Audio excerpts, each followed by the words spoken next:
आज हम एक और स्ट्रॉन्गमैन के बारे में विस्तृत रूप से चर्चा करेंगे। इन स्ट्रॉन्गमैन का नाम अलेक्जेंडर ज़ाज़ है।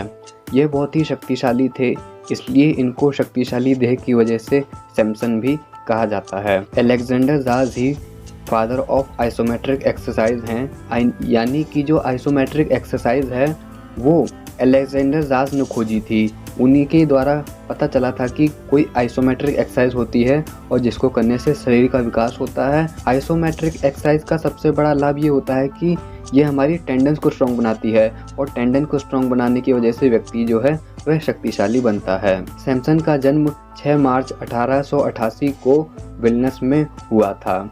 आपको जो मैं अलेक्जेंडर ज़ाज़ के बारे में बताऊंगा वो मैं आपको द अमेजिंग सैमसन बुक जो है उसके रेफरेंस से बताऊंगा। मैंने उस बुक में सैमसन के बारे में जो भी पढ़ा था, जो भी जाना था, उसी को मैं आपको आने वाली सीरीज़ की जो वीडियो हैं उनमें मैं आपको बताऊंगा। ज़ाज़ कहते हैं कि मैं शक्तिशाली बन गया, लेकिन बहुत सारे व्यक्ति मुझसे पूछते हैं कि आप शक्तिशाली कैसे बने, आपको शक्तिशाली बनने में कितना समय लगा, क्या आप बचपन से ही शक्तिशाली थे। इस तरह से लोगों के बहुत सारे प्रश्न होते थे उनके शक्तिशाली बनने को लेकर।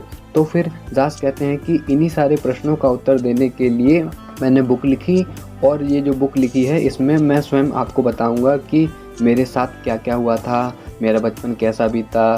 सैमसन कहते हैं कि इस समय मेरी आयु 37 वर्ष है, यानी कि सैमसन जब ये पुस्तक लिख रहे थे तो वह स्ट्रॉन्गमैन बन चुके थे, उनका बचपन पूरा बीत चुका था।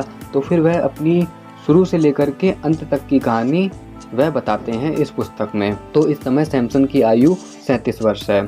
सैमसन कहते हैं कि मेरे सिर पर बाल ना होने की वजह से लोग मुझे अधिक आयु का समझते हैं, क्योंकि आप चित्र में भी देख सकते हो कि सैमसन के सिर पर बाल नहीं हैं, इसलिए लोग सोचते हैं कि अभी सैमसन की आयु बहुत ज़्यादा हो गई होगी, लेकिन अभी सैमसन की आयु 37 वर्ष ही है। सैमसन कहते हैं कि मेरे 2 भाई थे, जिसमें से एक भाई को शक्तिशाली बल प्रदर्शन करना और सर्कस में जाना, सर्कस देखना बहुत ही ज़्यादा पसंद था। मेरी 2 बहन भी थी, जिसमें से एक बहन जो थी वह बहुत ही स्ट्रॉन्ग भी थी। सैमसन कहते हैं कि मेरा जो एक भाई था वह युद्ध में शहीद हो गया था, क्योंकि उस समय रूस में ऐसा था कि जब व्यक्ति बड़ा हो जाता था, उसकी आयु 20-22 वर्ष की हो जाती थी, तो फिर उनको आर्मी में जाना होता था। यह कंपल्सरी होता था कि हर व्यक्ति आर्मी में जाएगा और वह युद्ध में भाग लेगा। तो इसी युद्ध में भाग लेने की वजह से उनके जो एक भाई थे उनकी मृत्यु हो गई थी। अलेक्जेंडर ज़ाज़ कहते हैं कि इस समय मेरे पिता की आयु 80 वर्ष है और वह अभी भी इतने स्ट्रॉन्ग हैं कि वह शक्तिशाली बल प्रदर्शन कर सकते हैं।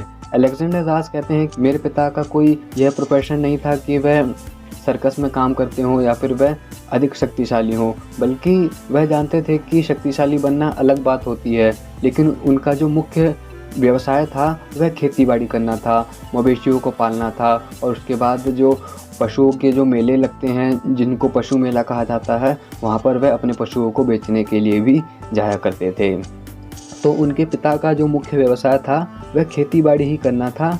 और अलेक्जेंडर ज़ाज़ जो थे, उनकी जो बहनें जो थी, उनकी जो माँ थी, यह सभी मिलकर खेतीबाड़ी का ही काम किया करते थे। यह बहुत ही समृद्ध परिवार था, क्योंकि खेतीबाड़ी करते थे और इनके पास बहुत सारे मवेशी भी थे। तो फिर पूरा जो परिवार था वह इन मवेशियों की देखभाल में ही, इनके व्यापार में ही लगा रहता था। अलेक्जेंडर ज़ाज़ कहते हैं कि मुझे इन पशुओं के व्यवसाय में, खेतीबाड़ी के व्यवसाय में इतना आनंद नहीं आता था, क्योंकि मैं तो स्ट्रॉन्गमैन बनना चाहता था, सर्कस का कलाकार बनना चाहता था, इसलिए मेरी कोई अधिक रुचि नहीं थी कि मैं इस खेतीबाड़ी को करूं या फिर अपने व्यवसाय को आगे बढ़ाऊं।